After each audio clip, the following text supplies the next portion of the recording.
Dumas में रात के अंधेरे में अगर कोई नाम लेके बुलाए ना तो पीछे मुड़कर मत देखना। और सुनिए, ये कोई दादी नानी की कहानी नहीं है। ये तो उस चेतावनी की बस एक शुरुआत है जो आगे चलकर एक भयानक असली बुरे सपने में बदल जाती है। स्कैरी पम्पकिन चैनल की ये कहानी सिर्फ डराने के लिए नहीं बनाई गई है। ये हमें दिखाती है कि कैसे लोक कथाओं, किसी जगह के माहौल और कहानी कहने के अंदाज को मिलाकर असली खौफ पैदा किया जा सकता है। तो चलिए इस कहानी की एक एक परत को खोलते हैं और समझते हैं कि आखिर वो क्या चीज है जो इसे इतना इतना असरदार बनाती है। देखिए, इस कहानी को समझने से पहले हमें उस जगह को समझना होगा। दुमास बीच सिर्फ एक लोकेशन नहीं है, बल्कि वो खुद इस कहानी का एक जीता जागता किरदार है, जिसका अपना एक स्याह और बहुत ही उलझा हुआ अतीत है। दिन की रोशनी में देखेंगे तो सूरत के पास का ये दुमास बीच किसी भी दूसरे टूरिस्ट स्पॉट जैसा ही लगेगा। लोग हैं, हंसी मजाक है, चहल पहल है, सब कुछ एकदम नॉर्मल। लेकिन जैसे ही सूरज डूबता है ना, यही जगह एक बिल्कुल अलग रूप ले लेती है। एक ऐसा रूप जो डरावनी कहानियों और किंवदंतियों में लिपटा हुआ है। और इसकी वजह है इसका इतिहास।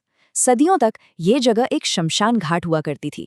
तो इस जगह का जो खौफ है ना, वो असल में 3 चीजों से बना है। पहली चीज वो है वहां की काली रेत। कहते हैं कि वो रेत नहीं, बल्कि सदियों से हुए अनगिनत दाह संस्कारों की राख है जो मिट्टी में मिल गई है। दूसरी है वहां के लोकल लोगों की, खासकर मछुआरों की चेतावनी। वो लोग सूरज ढलते ही उस तरफ झांकते तक नहीं। और तीसरी और सबसे डरावनी बात है ये मान्यता कि जिन आत्माओं को मोक्ष नहीं मिला, वो आज भी वहीं भटकती हैं। तो अब कहानी में एंट्री होती है हमारे मुख्य किरदारों की, कॉलेज के 5 दोस्त। और उनकी कहानी एक क्लासिक हॉरर फॉर्मूले से शुरू होती है। जब डर और उत्सुकता के बीच एक जंग छिड़ती है तो अक्सर उत्सुकता ही जीत जाती है, भले ही सामने कितनी भी साफ चेतावनी क्यों ना हो। और ये फर्क बिल्कुल साफ था, जो दिखा रहा था कि वो कौन सी सीमा पार करने वाले थे। एक तरफ थी जिंदगी से भरी भीड़-भाड़ वाली दुनिया, और दूसरी तरफ एक कब्रिस्तान जैसी खामोशी, वो बेचैन कर देने वाली काली रेत और मौत का साया।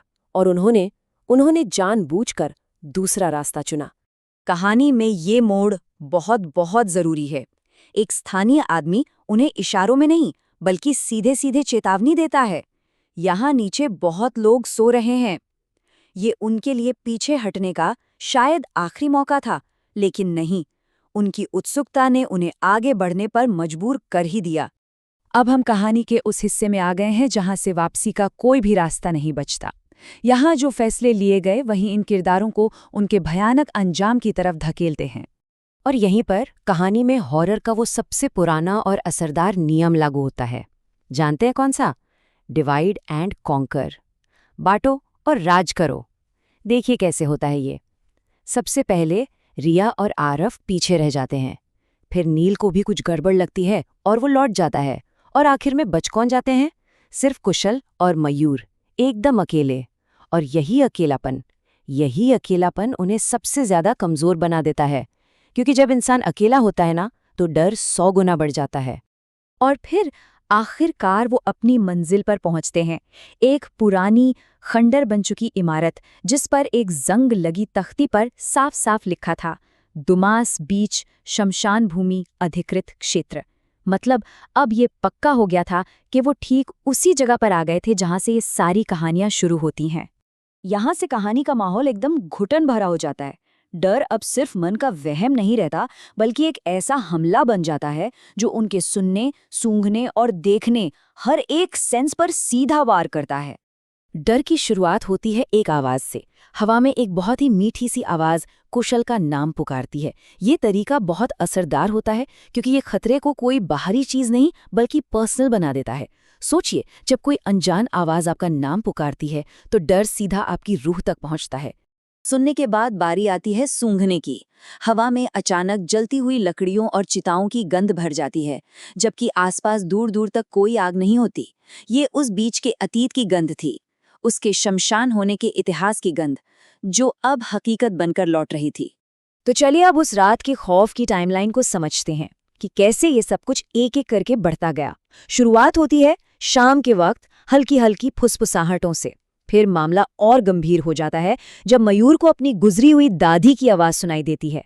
सोचिए जरा, और फिर आधी रात के करीब उन्हें राम नाम सत्य है का जाप सुनाई देता है, मानो कोई अदृश्य शव यात्रा गुजर रही हो। इसके बाद अचानक फैंटम कुत्तों का एक झुंड उन्हें घेर लेता है और क्लाइमैक्स, समंदर से निकलती एक बहुत बड़ी चमकती हुई आकृति। डर एक जैसा नहीं है, वो लगातार धीरे धीरे बढ़ता जा रहा है उन्हें तोड़ने के लिए। और ठीक रात के 12 बजे, जब डर अपने चरम पर था, उनका फोन बंद हो जाता है। ये सिर्फ एक इत्तेफाक नहीं है, ये एक प्रतीक है कि बाहरी दुनिया से उनका संपर्क पूरी तरह से टूट चुका था। अब वो उस जगह और उसके खौफ के पूरी तरह हवाले थे।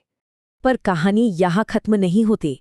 असली खौफ तो सुबह होने के बाद शुरू होता है, जब उस रात के जख्म हमेशा के लिए उनकी जिंदगी का हिस्सा बन जाते हैं। अगली सुबह जब मयूर और कुशल मिलते हैं तो वो बेहोश पड़े थे। उनके कपड़े गीले थे, पूरा शरीर रेत से ढका हुआ था और दोनों को तेज बुखार था।